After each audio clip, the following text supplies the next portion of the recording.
FDR जो है president, इसने न्यू डील पेश की थी ग्रेट डिप्रेशन को काउंटर करने के लिए। तो इसका एरा क्या था प्रेसिडेंसी का, 1933 से 45 तक। इससे पहले जो थोड़े बहुत स्टेप्स लिए थे वो उसने हर्बर्ट हूवर ने लिए थे। तो ये 4 टर्म्स इसने ली थी। इसका पर्पस क्या था, इसने कहा था 3 R पेश किए थे, रिलीफ, रिकवरी और फिर रिफॉर्म्स। ठीक हो गया। रिलीफ में क्या था, जॉब वगैरह करते थे वक्ती तौर पे कंपनसेट करो। फिर रिकवरी क्या है, इकॉनमी को दोबारा रिकवर करो और इसको पीक पे लेके जाओ। फिर रिफॉर्म्स लेके आओ, रेगुलेशन। अभी ख़राब इकानमी में कौन से रिफॉर्म्स लेके आने। ठीक हो गया। रेगुलेट बैंक करो, लेबर लॉज वगैरह लाओ।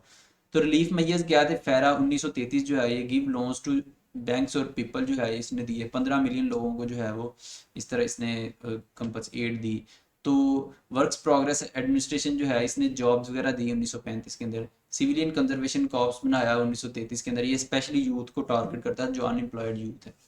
तो रिकवरी मैयर्स के लिए रिकंस्ट्रक्शन फिनांस कमीशन है जो लोन वगैरह देता था। तो नेशन रिकवरी एक्ट जो है इसने लेबर लॉज और दूसरी चीज़ें वगैरह की।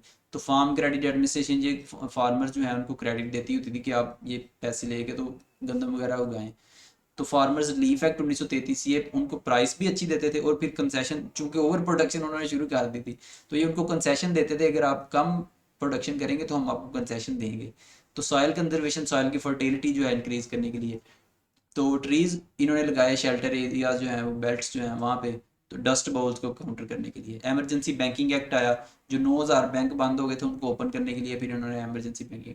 तो सिक्योरिटीज़ एक्ट लेके आए, जो फ्रॉड वगैरह होते हैं कंपनियां फ्रॉड करके, तो उसके लिए सिक्योरिटीज़ एक्ट आया।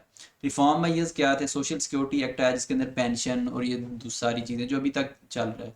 तो टेनेसी वैली अथॉरिटी जो है 1933 में बनी, इसने क्या किया, डैम प्रोजेक्ट शुरू किया ये टेनेसी वैली के अंदर। तो वहाँ पे बहुत ज़्यादा जॉब्स क्रिएट हुई थी।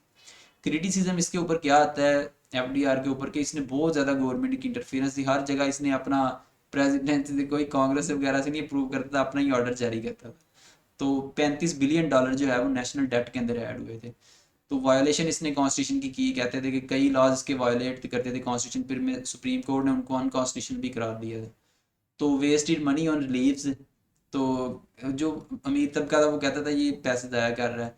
तो रोजवेल्ट जो है कोर्ट पैकिंग स्कीम, इसने ना वो कोर्ट का स्ट्रक्चर चेंज, जो कोर्ट ने इसके लॉज जो है वो अनकॉन्स्टिट्यूशन कहे थे ना, तो इसने उसके लिए वो चलाई थी, लेकिन वो फिर पब्लिक का रिस्पॉन्स आया तो वो ये काम नहीं चला। Thank you very much.